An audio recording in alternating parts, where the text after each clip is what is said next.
Bonjour, bienvenue à toi aujourd'hui. Bon dimanche à toi. Aujourd'hui, c'est le dimanche de la joie, le 4e dimanche du carême. Et ça commence en disant « Réjouis-toi, réjouis-toi ».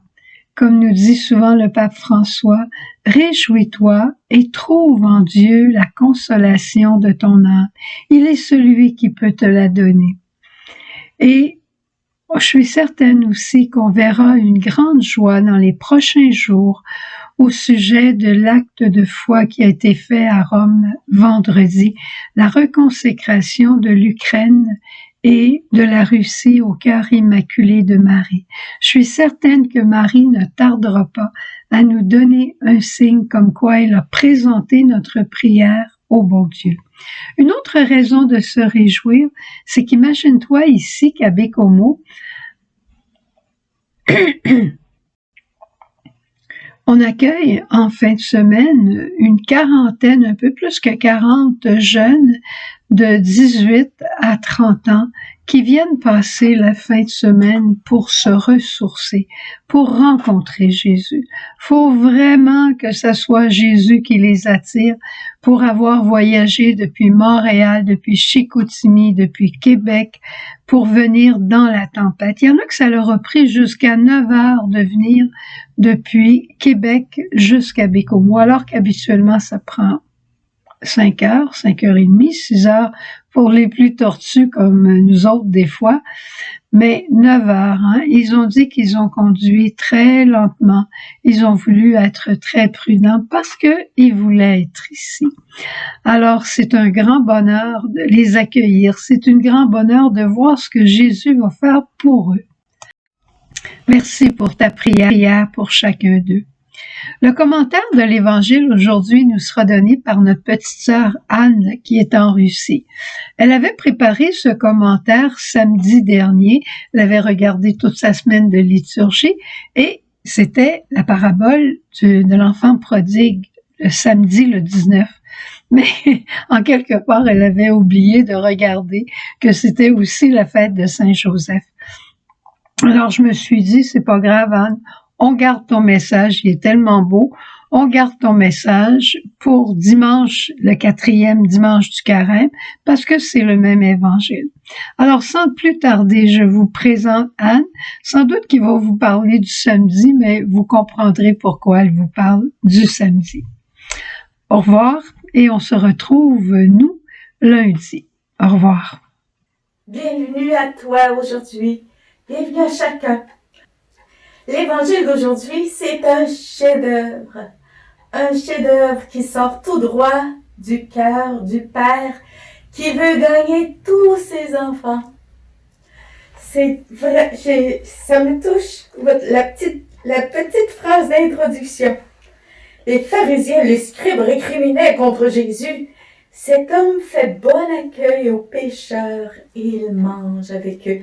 C'est à eux que Jésus raconte la parabole qu'on dit de l'enfant prodigue, mais qu'on pourrait appeler aussi la parole du Père miséricordieux.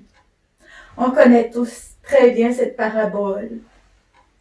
Le plus jeune de la famille est en rébellion. Il veut vivre sa vie. Il veut utiliser sa liberté comme il l'entend. Il demande à son père son héritage. Pour lui, c'est fini. Le père n'existe plus. Et il s'en va. Il gaspille tout son bien. Et à la fin, il lui reste plus rien.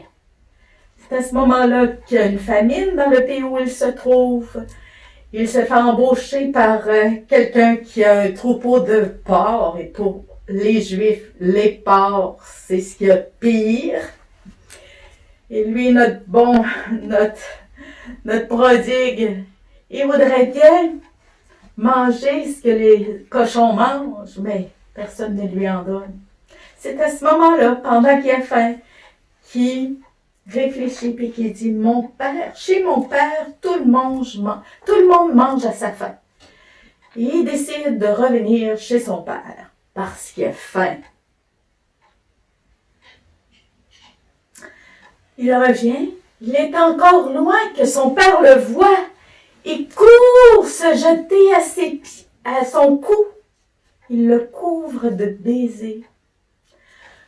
Le fils commence sa petite chanson, sa petite confession, mais le père veut rien entendre.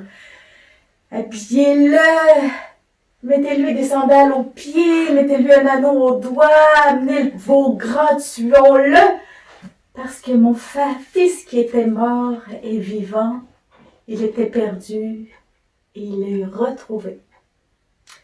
Le fils aîné revient du travail. Il entend de la musique, il entend la fête. Il s'informe, c'est son frère qui est revenu. Il se met en colère, refuse d'entrer dans la fête. Son père sort pour le prier d'entrer. Comment le fils commence à lui expliquer, oui, mais tu m'as jamais rien donné, j'ai jamais rien reçu de toi. Puis lui, c'est vaut rien, qui a tout gaspillé ton bien. Tu fais une fête pour lui? Pour lui? De toute beauté, le père lui dit, tout ce qui est à moi est à toi. Il fallait bien fêter, ton frère était mort, il est revu. De toute beauté. Au musée de l'Ermitage, à Saint-Pétersbourg, il y a une œuvre de Rembrandt qui illustre merveilleusement cette parabole. Elle est beaucoup plus grande que la toile que j'ai ici. Elle fait presque le mur. Le fils prodigue est dans des haillons. Sa tunique est toute rapiécée, trouée, usée. Ses chaussures sont usées, sont trouées aussi. Ils ne tiennent plus à ses pieds. Le père le reçoit dans son étreinte miséricordieuse, de toute beauté. Le fils aîné est là aussi, un regard envieux et jaloux. C'est une parabole qui nous invite à entrer dans la fête.